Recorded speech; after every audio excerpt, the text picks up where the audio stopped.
Yo, what is good, YouTube? It is your boy Make America Lit, back with another NBA 2K24 video. And in today's video, I have another episode of Rare Builds for you guys. As you can see on your screen, in today's episode, we are going to be creating a inside out playmaker. With that being said, let's jump straight into the video. Obviously, you can make this build at any position. I went PG. Personally, this is going to be one of my rebirth builds that I actually created a couple days ago. Just give you guys a brief background on this build. This build was supposed to be just basically another 3-point playmaker or 3-point playmaker that I originally had, which was my first build. Kind of messed up on certain things, so I kind of wanted to tweak it. It's kind of a fuse of my 3-point playmaker and my shoot first point, which was the second build I made. My first rebirth build was my shoot first point. And I kind of like aspects of that build, and then I kind of like aspects of my 3-point playmaker, so I kind of fused them and put them together to make this build, and this is just what the name came out to. And I figured I don't really see a lot of inside-out playmakers, and I hadn't made an episode of Rare Builds with the inside-out playmaker, so I decided to go ahead and make this video. So this is actually going to be my actual build, so feel free to drop a like on the video, tell me what you think, or if there's changes you would make, let me know what you guys would do differently. But yeah, I went 6'6" on the height because that's really the best height for guards this year. You can go 6'5", but I just went 6'6" just because that was what I went with for my very first build. Weight is 180. Now usually I like to go 203, 205, somewhere around there. I even went 214 on one of my builds because I like to have strength to my build, but to do what I needed to do, as far as speed, acceleration, and all of that stuff, I just went 180. You could play with the weight. Same thing for the wingspan. I had to go 6'8" on the wingspan. Normally I try to go default. I don't really try to go crazy on the wingspan or go up on the wingspan unless I need it for like rebounding or something like that. But usually steals are very, steals and perimeter defense are very reasonable this year, so you don't really have to go crazy with the wingspan.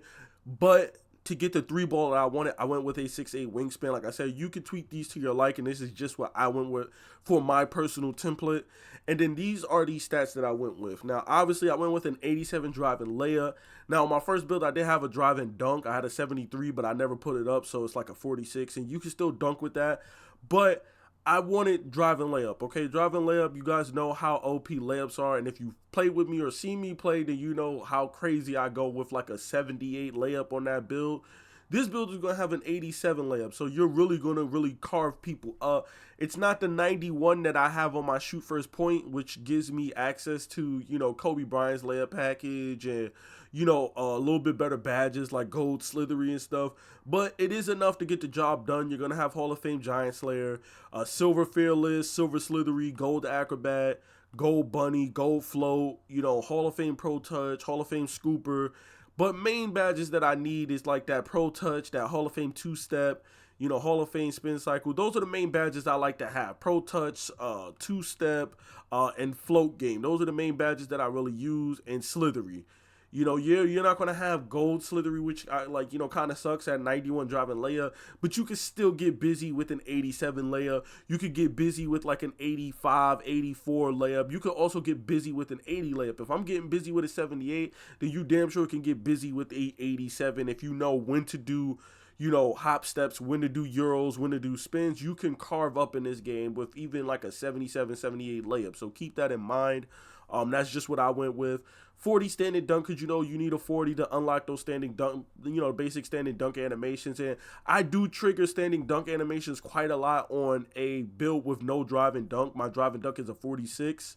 And I still trigger standing dunks while driving sometimes. So that's why I always try to reach that 40 standing dunk just to make the build a little bit better. You can dunk quite often with just this 40 standing dunk, believe it or not, and like a 50 something vertical, believe it or not, bro. Not lying to y'all, bro.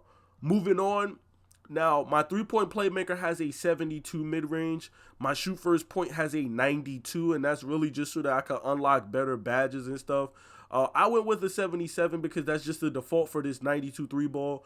I'm shooting around like 54, 55% with a 92 3-ball right now, which it could be better. I know people who shoot a higher percentage with a worse 3-ball. I know people shooting worse percentage with a higher three ball. I know dudes shooting 17% with a 96 or a 95 three ball. So it really just comes down to preference and what you want and the animations you need for the jump shots and stuff. I'm shooting 54, 55 with a 92, and then on my three-point playmaker has an 86 three ball. I'm shooting around 51% on that build. So really, it just comes down to your preference. I wanted that higher three ball just because I feel more comfortable with that 92. So that's why I went with the 92. I'll stay with the 77 mid-range. That's enough to get Silver Midi Magician. I would have liked to have gold because then I would feel more comfortable shooting fades and stuff. You know, Silver Midi Magician, 70 mid-range, it feels sometimes very inconsistent. Some games you're just splashing everything with the moving fades and stuff, and then some games you're bricking everything. At least for me, that's how I feel. So I wish I could have went higher, but you know, the main selling point of this build is the three ball. So I'm gonna go with the 92 three and the 77 mid. 88 free throw, like I said, you want at least an 80 free throw or, you know, better just for the more consistent. I shot like 96, 97% with a 70 free throw for like the past 5 or 6 2Ks. This year, they upped the difficulty of free throws. You're not going to just shoot 90 something percent with a 70 free throw. Like, if you can, please show me proof, show me your card, show me whatever that you can hit consistently. I've been using the same Kobe free throw for the last 7 years, ever since they tweaked Dwayne Wade's free throw. He used to shoot for my older 2K heads. You remember Dwayne Wade's free throw animation? He used to shoot with that right foot forward. They changed his free throw animation. It wasn't as good anymore. I switched to Kobe back then. And I know other people switch, you know, Steph Curry, Kevin Durant, Michael Jordan. I went with Kobe because you just release it after he bends his knees. I've been using this free throw animation for like the past 6 years, and I've shot literally 96% or better, 95% or better with a 70 free throw in every 2K, 23, 22, 21, 20. It's only in this 2K where it's kind of hard to shoot free throws, so I would recommend that you go at least an 80 if you do play rec. If you don't play rec or pro-am at all, you could get away with like a 71 just for bronze free points. You could get away with a 71 if you occasionally come into rec. Now, if you're telling me that you're never going to play rec under any circumstances, you're never playing 5v5, then you could just take the free throw off. But I would implore you guys to put some type of free throw on your build at a minimum of at least an 80 so you can hit. There's nothing worse than dudes leaving free points on the board, man. That shit is so annoying when you play rec and you see dudes go to the free throw line. Y'all rim running with like a 94 driving dunk, but y'all don't have no fucking free throw on your build. Like, make it make sense, dog. It doesn't make any sense. Just slap a 80 free throw on your build. It's cheap, man. It's its cheapest stamina. There's really no reason to not have at least a 75, 80 free throw, bro. Like, it's ridiculous out here.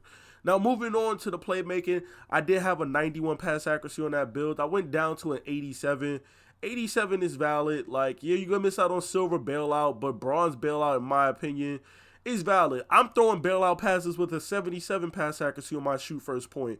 This build, an 87, I feel like that's like, you know, it's not as OP as a 91 or as overkill as a 91. 87 pass accuracy, you can still run point, no problem. You know what I'm saying? We are going to keep the 92 ball handle. I think I have a 92 on my shoot first point and a 93 on my three-point playmaker.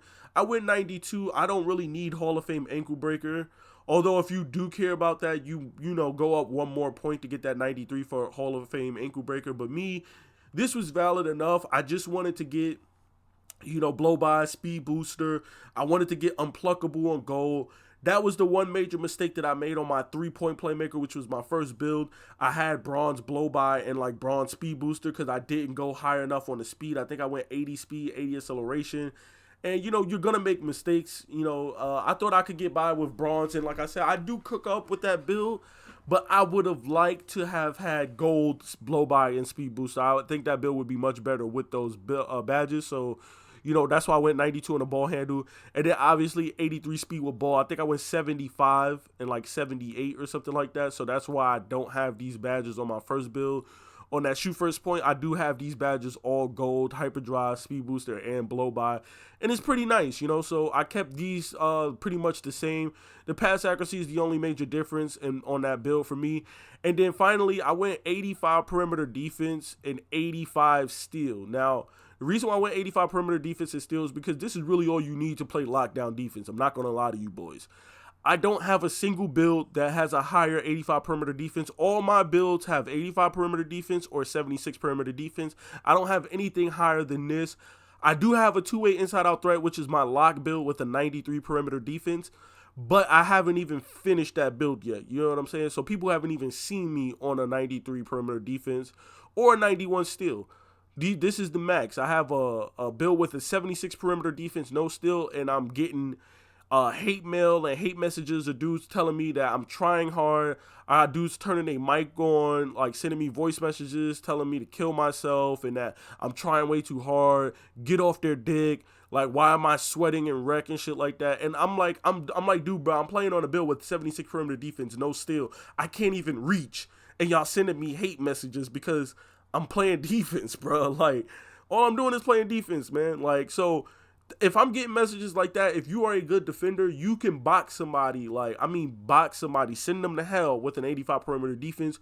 They don't even want to see you with a 93 or a 91 steal. Like, you're really going to put people in the box, bro. Like, so 85 perimeter, you see what you're going to get. Silver clamps, 94 feet, ankle braces, challenger, fast feet. Like, all of these badges are pretty much silver. Same thing with the steel badges, all silver.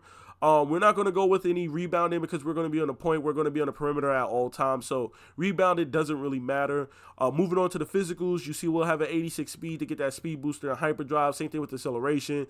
83 to get, blow by, speed booster, silver fast feet, spot finder, which is nice, triple strike and slippery off ball. 60 strength just so that we can get the clamps. I think you need a 50 strength to get silver clamps, but I also wanted to get silver fearless finisher, which you need a 60 to get silver fearless finisher.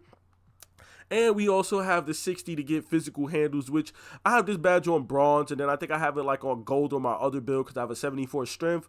And it's nice to have. It gets people off you when they try to crowd you. It makes it much easier to blow past them. That and bulldozer just in combination. I think I have gold physical handles with bronze bulldozer, and it helps with blowing past people and pushing people off me so I can get to the basket, lay the ball up. The only really, thing that you're lacking or missing is like vertical, but as you can see on this build has no rebounding, this build has no block, and this build has no driving dunk at all. So there's really no reason for me to go vertical on this build at all whatsoever. And then finally, I have a 96 stamina. That's going to help us get silver workhorse. It's going to help us get silver 94 feet, and more importantly, it's going to help us get gold handles for days, which is definitely important.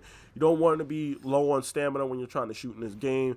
It's going to, make shit wonky for you. So I always try to go pretty high on the stamina. And then, of course, you see our shades of, we have Steve Nash, we got CJ McCollum, and we have D'Angelo Russell. So there you have it. This is my inside-out playmaker build for NBA 2K24. This is actually going to be the build that I'm playing on next once I finally grind this build out and get my badges and stuff. But yeah, man, this is the inside-out playmaker build for NBA 2K24. It's been your boy Make America Lit. Please be sure to drop a like, comment, and subscribe for more NBA 2K24 content, and of course, more rare builds like this. I'm out, y'all. Peace.